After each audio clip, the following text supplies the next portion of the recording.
Now, when I was in India, when I studied Vipassana, I was fortunate to meet a lot of yogis and lamas who struck me as being very calm, very cooled out, very present, very loving, like the one I told you about. The one I told you about, by the way, turned out to be the Dalai Lama's teacher on compassion, but he was very humble. He never mentioned it. I found that out years later. Anyway, I thought when I got back to Harvard, I'd like to do my dissertation on this. And I used to get people into that sympathetic arousal state, the emotional hijack state. It was a movie that was made to encourage people who worked in woodworking shops to use their safety devices. And there are 4 accidents in the film. In the first one, one guy, we'll call him Max, has a huge table saw, and his safety device isn't on it. And he's running a big piece of plywood into the saw. And what he doesn't notice is that his thumb is in the avenue, the path of the wood going into that saw. And the film sets it up like a horror movie. You see Max talking to his friend Stan, and they're having a good time. And Max is oblivious to suddenly it cuts to the thumb, and you see the saw, and you get really agitated. And then Max and Stan are having a good conversation. Oh, the saw. And it gets closer and closer. And the moment the thumb hits the saw, I saw myself. I was watching people's physiological profile. It would go way up and then slowly recover. But remember, there were 3 accidents. So they set up the second accident. People haven't recovered, goes even higher, their arousal state on the second accident. And then by the third accident, they're literally off the charts. This was in the old days when we used paper to track physiological responses, and the needle would just go beyond the paper. They were so upset. Now, what I found was that if people had meditated, and if they're good at it, instead of they would get aroused. It's not to say that stress goes away, but they would recover more quickly. They were more resilient. And this is something that we've found in our research, and many researchers have found, with what's now called mindfulness. And I'd like to share it with you. The method is mindfulness of the breath. And all you need to do is bring your mind to your natural flow of your breath, wherever you can notice it. Maybe at the nostrils, breathing in, breathing out, or the rise and fall of your belly with each breath. Just anchor it one place or another. Don't try to control your breath. The idea is to pay attention, not to manage your breath. Whatever your breath does is okay, but keep your mind on your breath. If you're comfortable, you can sit up in a dignified but relaxed pose and close your eyes. Bring your full awareness to each breath. Breathing in, breathing out.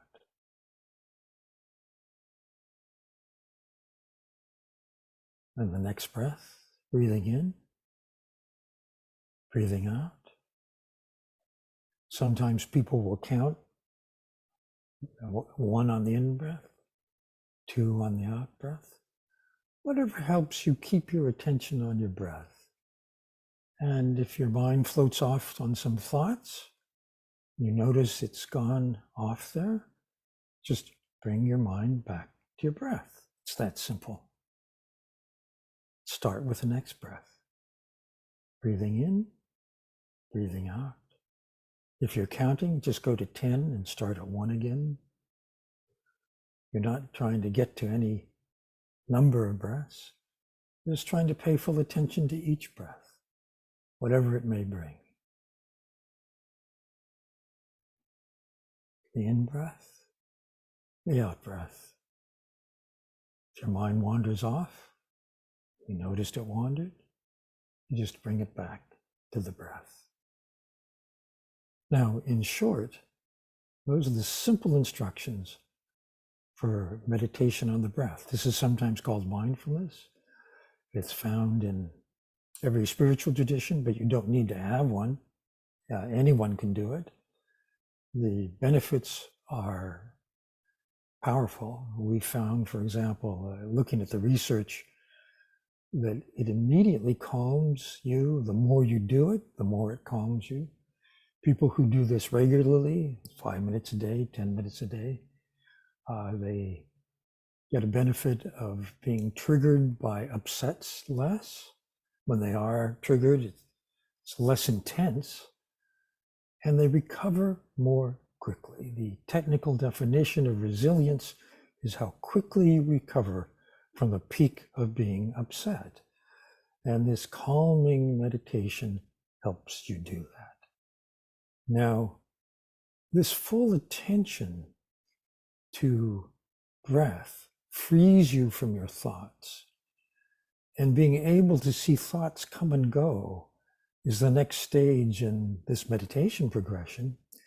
In the book, Why We Meditate, Sogni Rinpoche talks about seeing how mindfulness could help with emotional patterns. Actually, this was something he learned from my wife, Tara Bennett Goleman, in a series of conversations. At first, he didn't think it was important. In Tibetan culture, it's not seen as important. But then he realized that his Western students were using meditation for what's called a spiritual bypass. You put aside your emotional habits, your troubling habits, and you just focus on getting into a positive, neutral, or even blissful state through meditation. And he saw that Tara's work, which she wrote about in her book, Emotional Alchemy, which talks about how to use mindfulness to transform self-defeating emotional habits. By self-defeating habits, she means fear of abandonment, which might come from having been abandoned in childhood. Maybe a parent died or a parent's divorced. You never saw one of the parents for much of the time. You had this feeling of being abandoned. That feeling could show up again in your adult relationships by anticipating abandonment and by cutting off a relationship too soon, or by other signs of it, panicking when you think your partner is getting involved with someone else, whatever it may be. That's one of the patterns. Another common one is, she talks about, is emotional deprivation. Maybe your parent was narcissistic, self-absorbed, alcoholic, or actually had a physical problem, whatever it may be, and you didn't feel they tuned into you, and so you don't expect your partner in adult relationships to do so. And Sogni Rinpoche saw that Tara's method of working with these patterns and helping people use mindfulness to transform them and free themselves could be useful. So he developed what he called, and what he describes in the book, as beautiful monsters. They're monstrous when they're self-defeating habits. They can be beautiful, he says, if we can transform them. And he has a method which he calls the handshake, where you learn to recognize and accept them. It's a method he adapted from Tara's approach.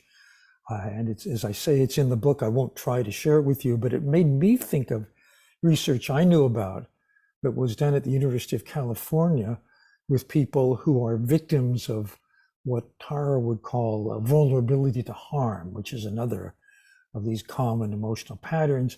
It's seen in any phobia. Philippe Golden, a neuroscientist at University of California, had patients who were phobic of public speaking. They had social phobia. He would have them come to the lab one by one and say what their most upsetting thoughts were, what they felt when the grip of a phobic panic, like people are judging me, or people can see how anxious I am. He'd have them bring this thought to mind, but then he taught them how to just see it as a thought. And the liberating feature of seeing thoughts only as thoughts is you see them come, you can identify them. There's that thought again, you can let it go. That's the liberating thing. That's what I loved about the insight meditation practice. And that's what he taught them, and what he calls the acceptance approach. You just accept it. This is just something I feel from time to time. Let it go. What he found when he did MRI, brain imaging, with these social phobic patients, was that they, unlike other people with social phobia, the circuitry of the brain, the alarm circuitry, the stress circuitry, the anxiety circuitry, it didn't flare up with these people once they learned this approach of accepting and letting go. And as I said, there's a version of that, a Tibetan version of that handshake practice in the book, Why We Meditate. Another thing that I love that Tsoknyi Rinpoche teaches is called okayness or essence love. He uses a wonderful phrase. He says, this will help you be happy for no reason. What that means is that instead of being dependent on the circumstances of our life, I had a good conversation with that person, or I got a great email, made me happy, you're just happy no matter what happens. This is called, these days in psychology, well-being. And one of the key signs is you can bring your attention to the present. You're not caught, you're not captured by negative trains of thoughts. My friend Richard Davidson at the University of Wisconsin, who's a neuroscience, talks about how well-being like this is a skill we can develop. And he has an app, it's free. You can go to Healthy Minds Innovations and get the app. It develops purpose, frees up attention, teaches gratitude, has a number of practices of things we can get better at. You remember using those methods that I shared with you right at the start, and we can have this kind of happiness for no reason, or well-being, as we call it in modern psychology. I remember a study that was done at Harvard. They gave people an app for their phones that rang them at random times, and they're asked just to say two things. What are you doing now, and what are you thinking about? And what they're measuring is the discrepancy between what people were doing and what we were thinking about. In other words, is your mind wandering? What they found was that people's mind wander about 50% of the time, sad to say 90% of the time, when people are commuting, when they're sitting in front of a video screen, and when they're at work. Sorry to say, bosses, but it goes on. And the more your mind wanders, this was the key finding, the worse people reported feeling. And at Stanford, by contrast, they taught that mindfulness of the breath, and they found that if people had done that in the morning, then if they did what's called multitasking, you got an email or you got a text and you went to check that, and then, you went on your Facebook and then social media and da-da-da. When you began, your focus was very good. It was high. When you're absorbed in that thing you were doing that matters to you. And then when your mind wandered and you came back, your focus was low, and it took you quite a while to ramp up to full focus, full concentration again, unless you had done mindfulness of the breath, which is a simple way of strengthening attention. That's what it is. Every time you notice your mind wandered and you bring it back, you're strengthening the muscle of attention. I should say, you're strengthening the brain circuits for paying attention. And that has a cumulative effect. It's just like when you go to a gym, every time you lift the weight, for a rep, your muscle gets that much stronger. And it's the same with our neural circuitry. Then there's another kind of practice that I think is really important these days. It's another muscle of the mind that we can develop. It's that for loving kindness, for compassion. Tsoknyi talks about a love where there's complete openness. There's no conditionality, no judgment. It's a love that's just there, like a happiness that's just there. You contrast that with what we mean by love so often in modern life, where it's conditional. I love you if you love me. I love you if this, if that. Think about our kids. Richard Davidson, who I mentioned at University of Wisconsin, said he had a loving kindness course for preschoolers. And the focus was on just being kind. And he said, tracking kindness, he found that kids had a lot of it until they went to school. And once you get into school, it's all about how you did. Think of the difference between, say, when your kid comes home from school and you say, how'd you do on that test? Which is that competitive kind of love. The implicit message is, I love you if you did well, versus who were you kind to today, or who was kind to you today? That's a completely different way of thinking about what matters in life.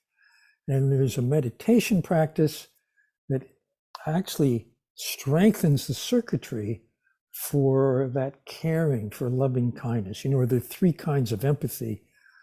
One is cognitive empathy, understanding how a person thinks. Another is emotional empathy, sensing how they feel. And the third is called empathic concern. It's caring about the person. And this is a method for strengthening the ability to care. And it's very, very simple. I'll give you the basic instructions. Again, sit up in a dignified, relaxed pose. If you're comfortable, you close your eyes. You bring to mind people who've been kind to you, who've helped you along, maybe your parents or mentor, whoever it may be. And you send these wishes to them. May you be safe. May you be healthy. May you be happy. May you have a life full of ease. May you flourish. Just keep that person in mind, or those people in mind. May you be happy, healthy, safe. May you have a life of ease. May you flourish. You send those good wishes out to those people. Then bring to mind yourself and consider sending that same message to yourself. May I be safe, happy, healthy. May I have a life of ease. May I flourish. And again, think of yourself and wish these things for yourself.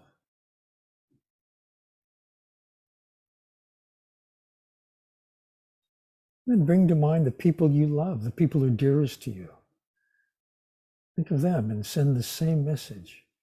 May you be safe, happy, healthy. Have a life of ease. May you flourish. Send those wishes to your loved ones.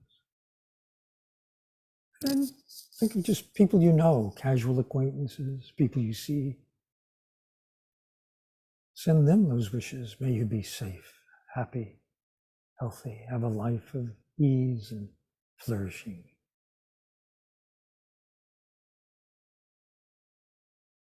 And finally, think of everyone everywhere. 7 to 8 billion people on the planet. Send those same wishes out in all directions. May you be safe, happy, healthy, free from suffering. May you have a life of ease, flourishing. You can open your eyes. Now, people spend, several minutes, sometimes at the end of their meditation on the breath. Sometimes people will do this for a long time, just as you can do it with your breath. The longer you do, the greater the benefits. But the research on this shows that people who do it regularly become kinder, more generous, more likely to give to a charity, more likely to help someone in need. In other words, it works.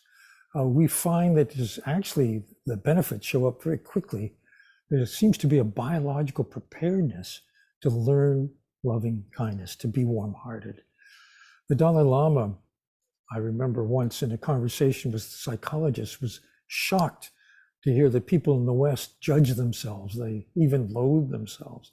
He said, there's a word missing in the English language. It's self-compassion. In my language, in Sanskrit, compassion includes that, just as that loving kindness practice we did includes giving love to yourself.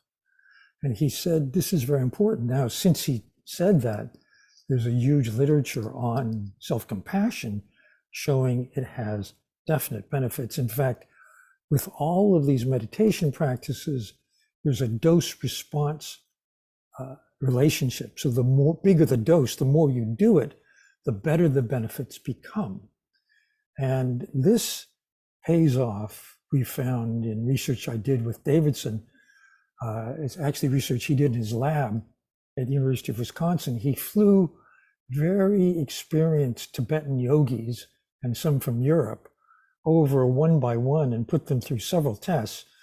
One of the first was with his teacher, Mingyur Rinpoche. Now, by advanced, I mean, these are people who've done 12,000 to 62,000 lifetime hours of meditation practice. And with Mingyur, he found, for example, something pretty astonishing. When he asked him to meditate on compassion, the circuitry that embodies this caring activated 700 to 800 times more.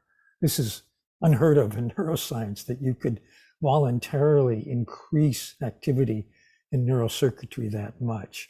But if you're this experienced, it turns out your brain functions differently and in very interesting and good ways. For example, in one of the protocols, they used a device that first determines how much of a burn or heat you can stand before it blisters you. And you're told, after this is established, that you're going to get this in 10 seconds. It'll last for 10 seconds. And what they find in the lab with people ordinarily is that there are two circuits for emotion. One embodies your psychological reaction, your emotions about the pain you're going to feel. The other is the physiology of the pain itself. And people who are told they're going to get that very hot near burn in 10 seconds light up immediately as though they're getting the burn.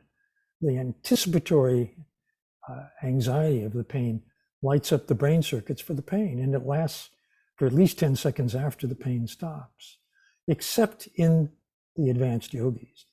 They found there was no emotional reaction, no activation in the motion circuits, whatever, and none for anticipation of the pain in the physiology circuits.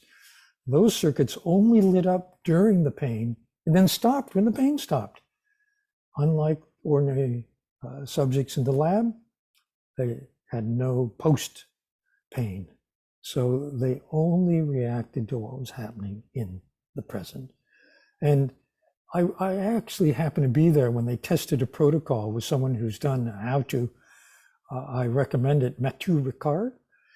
He's a Frenchman who got a PhD, I think from the Pasteur Institute in microbiology. His thesis advisor got a Nobel for research, for his own research. But Matthew decided, after getting his doctorate, to become a monk. And he went to the Himalayas. He studied with a great meditation master, Tibetan. And he lived a life in retreat for years and years. But he came back to the lab. And if you're a meditator, you'll appreciate this. I saw him go in an MRI, and they were testing the protocol. They said, Matthew, we have to test 3 or 4 different kinds of meditation. We want you to do it on for 60 seconds when you hear the sound, and then when you hear the sound again, off for 30, then on again 60. They did that 4 times for each of 4. And he was able to do it. Now, if you're a beginning meditator, I know this is true for me, it takes a while to ramp up, but he could do it instantly. And that suggests that these yogis have that much control over their mental states. One of the most interesting findings with them has to do with what's called high energy gamma. This is something we all experience at the moment of a creative insight. Aha, I got it.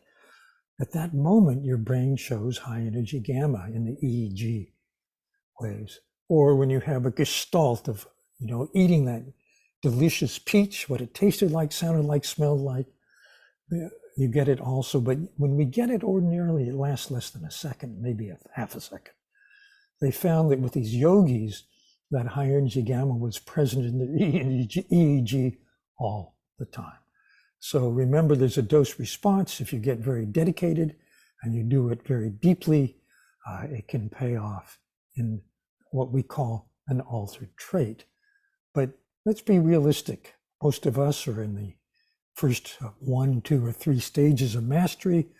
And with that in mind, I welcome your questions. Luke, over to you.